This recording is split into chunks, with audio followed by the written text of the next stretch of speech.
Pucha, mahirap lang ako. 10 kayo magkakapatid, tapos bunso pa ako. Kaya biktima ako ng hand-me-downs. Kaya pinaglumaan mo ka damit. Pero sabi ko sa nanay ko, Mom, this gotta stop. Pag-umulay yung nanay ko, tangina mo. Ibagay mo nga sa lugar. Bago to. Ba't tayo musutin yan? Alam mo, mahirap lang tayo, ha? Masuot ko na yung panty ni ate pa. Ayoko ng blouse. Too much. That's not my color. Punta nung bata ako, madalas kayo maglaro. Ang sabi ko sa nanay ko, Ma, magtataguan kami, ha? Sabi sa akin, sige Alex, magtaguan kayo, pero gusto ko nakikita ko kayo, ha? Puta, drugs to. Sabi ko, shit. Ako tumulong ko nito, drug addict ako nito eh. Tapos yung tatay ko, galing sa opisina, papasok nito sabihin sa akin, Alex, hanapin mo ang tsinelas ko. Pag hindi mo makita, pakikita mo! Drugs nga talaga to. Ngayon, hindi ko makita eh. Tapos gabi ako umuwi, nagbibinata ako. Siyempre, di ba, may match kami, di ba? Gabi, di ba? Pag uwi ko, sasalubuhin ng nanay ko, saan galing? Sa friend ko lang, sumasagot ka pa. Ano ginawa mo sa friend mo? Hindi ka makasagot, nagda-drugs ka! Atras ako, sakit eh! Atras ako, sabi ng nanay ko, bumalik ka dito, di ba tayo tapos? Bumalik ka dito, dito ako bumalik! Bumalik ka dito! Bumalik ka dito! Kasi babalik ako, masunulin ako eh. Babalik ka, lalabang ka.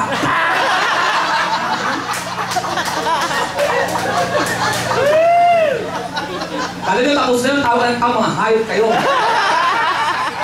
Gigisingin ako ng ating gabi ng tatay ko, sabi ng tatay ko, "Pwede gabi ka raw, you're grounded." Ayos. You're grounded, di ka makakalabas ng bahay, di ka makakagimik. Sabi ni ba yun, you're grounded, 110 o 220.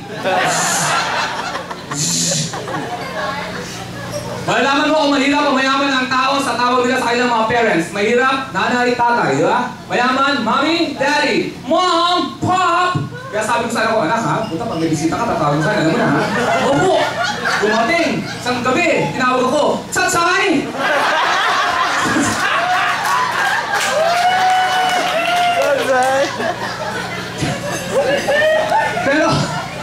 Pero malaking tatay ko na yun, kahit mahirap na kami pagka nag-gumigimik kami sa resort, puta dinadala kami nun sa Manila Bay. Kung yung magtatapa na ng Manila Bay ha, ang Manila Bay lang, ang mapupuntahan mo, hindi mo kailangan ng mapa. Aamoy-amoyin mo lang. Malapit na tayo.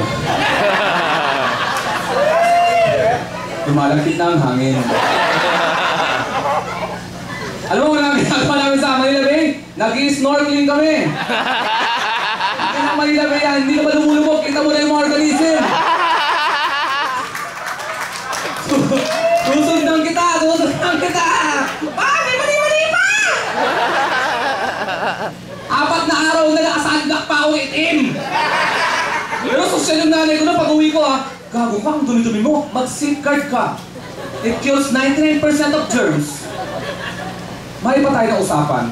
Ba't ang safeguard pumayag na 99% lang? Ano kaya ang nangyari sa laboratory ng safeguard? Ganito kaya, isang gabi. Putang inang 1% yun, di ba patay ah? Gago to ah.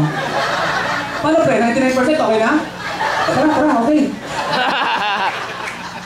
Eh puta, mas safe naman, mas maganda naman yung safeguard kaysa sa Domix. Ang Domix, patay lang ang kilalang germs. Ano, papakilala ka muna? Eh, natuto na yung mga germs eh. Puta si Domix, ano ka magpapakilala ka?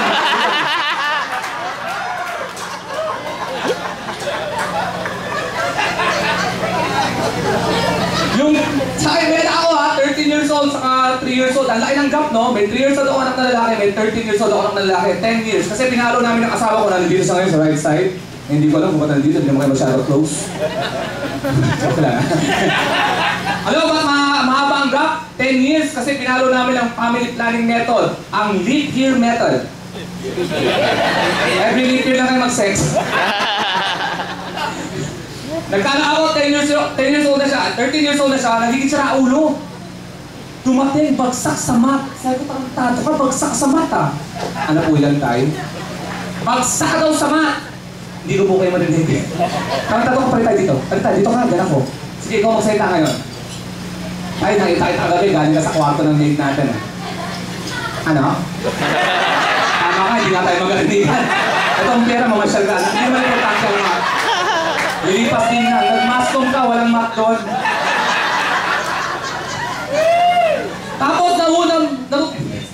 I know some of you are translating my joke right now, so can you give that later? Tapos yung anak ko, nanonood na nakakatakot, tapos natatakot. Sabi ko, sira ulo ka, gawa lang ng mga tao yan. May director yan, may mga artista dyan.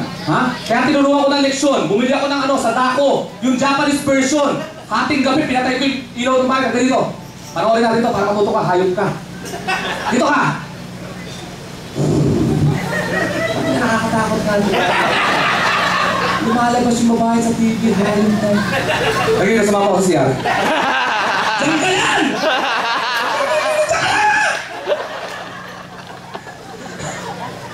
Alam mo ba tayo matatakutin? Dahil sa mga magulang natin, alam mo madalas pang tawag tayo ng tatay ko, ng bata ko, manananggal. Di ba? Alam mo, natatakot ako dahil sa manananggal. Hindi na. Naaawa na ako sa ila. Pero kung manananggal ka, humiwala yung katawan mo, lumipad ka, tapos umulan, bumaha. Pagbalik mo, nasan na yung katawan mo? Shit, dito ko lang iniwan yun Puntang ina, bahala na naman dito. Ano? Nakita niya yung katawan doon? Inano, ano ba yan? Saka ang lakas-lakas ng manananggal mag-iwan ng katawan. Maiwan mo nga na yung cellphone mo, ninanakaw eh. Katawan pa? E paano pag may adik-adik naglalakad?